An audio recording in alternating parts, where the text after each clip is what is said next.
Welcome to the STEM Formula, a podcast from the residential campus of the Governor School for Science and Mathematics, located in beautiful Hartsville, South Carolina. In this podcast series, we enjoy a down-to-earth, straightforward discussion about advanced STEM education.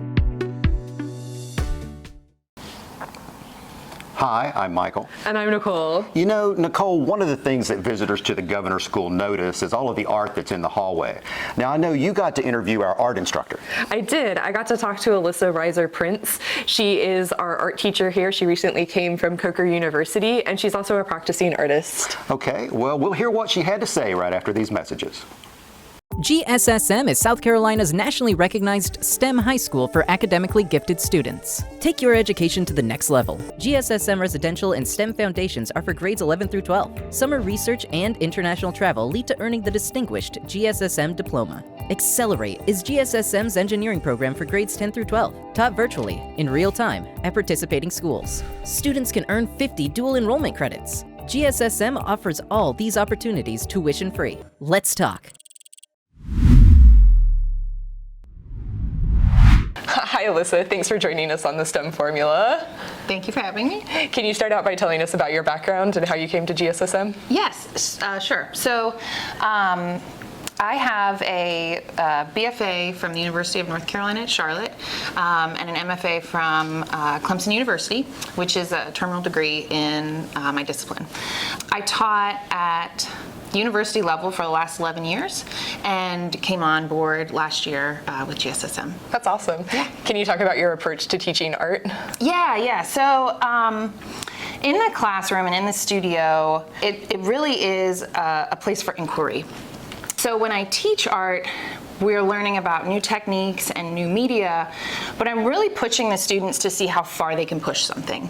Like, how long does it take before clay, goes from the plastic stage to breaking? How long can you mix a color or extend, your oil paints? So it's definitely a place where students can experiment thoughtfully, and it's also very student-centered. So when I'm teaching art, we often start with mediums, methods, and then the student will add concept in, because there's kind of both in art. There's technique and concept, and I found that if the students can become really thoughtful and think about how they can reference different disciplines or their interests, they will be more interested in creating the art and learning technique. So that's kind of how I set up my studio. It's much more experimental. Like I said, there are a lot of different approaches to teaching art. That's kind of where my heart lies. And then I also am interested in the students developing their intuition, like listening to that and understanding, what's the right move. And I'm there for support, but it goes beyond just a project, right? It's like really listening to yourself, solving problems, and experimentation. That's really cool. Yeah, I bet there are certain students who are like, tell me what to do next. Like, yes. What should I do here? Yes. Yeah. Yes. And so usually the first thing I do at the beginning of this semester, usually the first project is really geared towards me trying to understand where the student is in their artistic journey, because we have students that come with all different types of experience, which is not unlike university.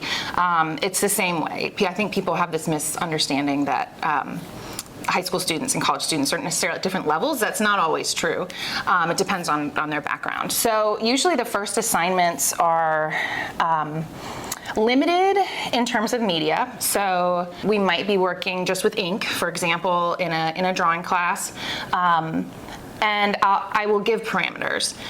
But then I start to insert opportunities for growth. So opportunities to come up with your own ideas, opportunities to make mistakes and then recuperate from that. And then after that first assignment, I can usually gauge where a student might be and where they're comfortable. And so I think for the most part, the classes tend to be student-centered in that I can kind of touch base with each one of them over the course of the class, and try to bring out their strengths and then also help them with anything that they're struggling with. Yeah, that's really cool. Yeah. So your process of describing like how you teach a class, it sounds really like a science class or even how I teach a math class, which is really neat to see that like overlap between the different disciplines. You know, from my own experience, I've definitely taken more science than I have math, and but I do think it's similar to labs, with the exception that a lot of times they don't work.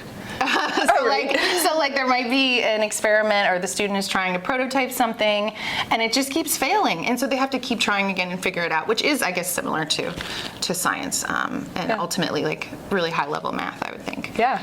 That's really awesome. Yeah. So how do you see art fitting into a STEM school? I know we see STEAM a lot, and so what's the role of art there? Yeah, I think the role of art is, like, there are a lot of different roles. The first one, I think we have to talk about the history of art, and I do try to expose our students to contemporary artists. So not necessarily students that, not necessarily people you would have learned about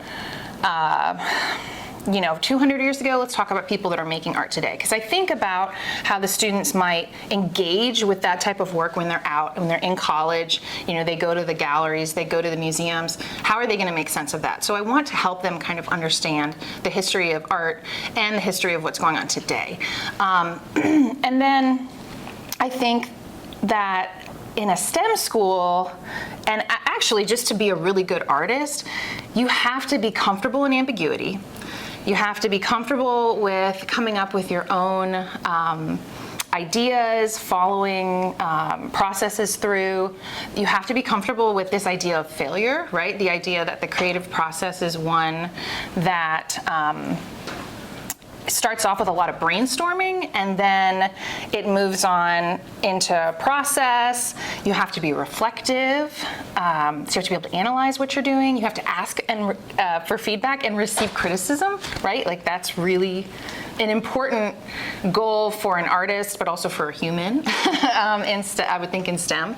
And then also something that's really important to me is teaching the student how to see. And I know that sounds easy enough, but to be a really great artist, I think you have to learn how to train your eyes to see details that your brain would otherwise make more simple for you, right? Because our brains are trying to be efficient. So we have to slow down as artists, and I could see that helping them in any field that they go into, because there are no answers to a lot of these things and to a lot of these questions. Right. Yeah. So I could talk about that topic for a long time, about why art is important in education. Yeah, that's so awesome. And you've done some interdisciplinary things here at the school, right? Right, and I think, and I can talk about that, and I do think that's kind of I think art gets this misnomer that it's just like, oh, it's just this creative thing. But in fact, artists are interested in science, technology, math, history, all sorts of things.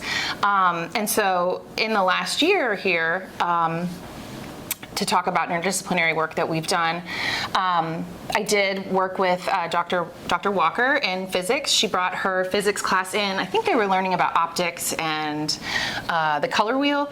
And so I brought them in and I showed them how one would mix color in an oil painting class, and how that is an example of subtractive color mixing, which they thought was really cool to actually see in real life, instead of just learning about it, abstractly. And then most recently, I have gone on an interim trip with Dr. Carl Rohr, who's in the history program here. And we took students to different locations in South Carolina and invited them to create sketchbooks. So they were learning watercolor techniques, and they were writing reflectively about the places we went. So, for instance, we ended with a 2 to 3 day trip to Edisto Beach, and we went to Botany Bay, and we got to work with the Department of Natural Resources. They came out and talked to us about the land, about how it is eroding, about the clay deposits we can find, the different pieces of pottery that were left behind. And so we kind of combined science, history, art making, all in one for an experience. And the students made really interesting sketchbooks that explored, literature and art and history and science. So it was really great. That's so awesome. Yeah. Alyssa, do you have any last advice for our viewers? Yeah. So if you are teaching art, I think the one thing that's really important is to let your students teach you something. So don't plan everything. Allow them, give them the tools that they need to explore, but let them show you how to do something that you didn't know was possible. So Alyssa, can you talk about your own art and how that informs your teaching as well? Yeah, absolutely. So for myself, in order to teach well, I think that I need to be practicing within my discipline, with it being such an applied field. So right now, my research interests lie in how we understand and how I understand time and landscape. I'm interested in kind of the cross between the two. And so right now, I'm reading about how time is understood in physics, right? How time is expressed through literature, how philosophers understand time, current and past, and then how I understand time and how I experience it. So I use a lot of different things in my work. I'm primarily an oil painter or painter, but I also use virtual reality to help me, like literally I can put the goggles on and I can go somewhere, and they have kind of like a Google Maps type thing where I can go be somewhere else, right? And like I'm interested in how I can kind of make sense of places I've been and places that I will go. So I guess to kind of tie in another question that we talked about, this idea of inquiry, of having these questions but not having answers for them. And I think that my art is an expression of me trying to find these answers.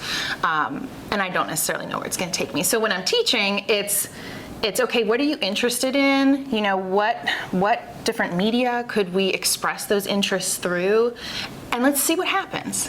And I think that open-endedness can be challenging sometimes, but for the student, but it's also really, really rewarding overall. And so I try to bring that into the studio. I think it happens just because of who I am and the type of artist I am. But the students seem to enjoy it. So that is really awesome. Yeah. Thanks for joining us today, Alyssa. Thank you.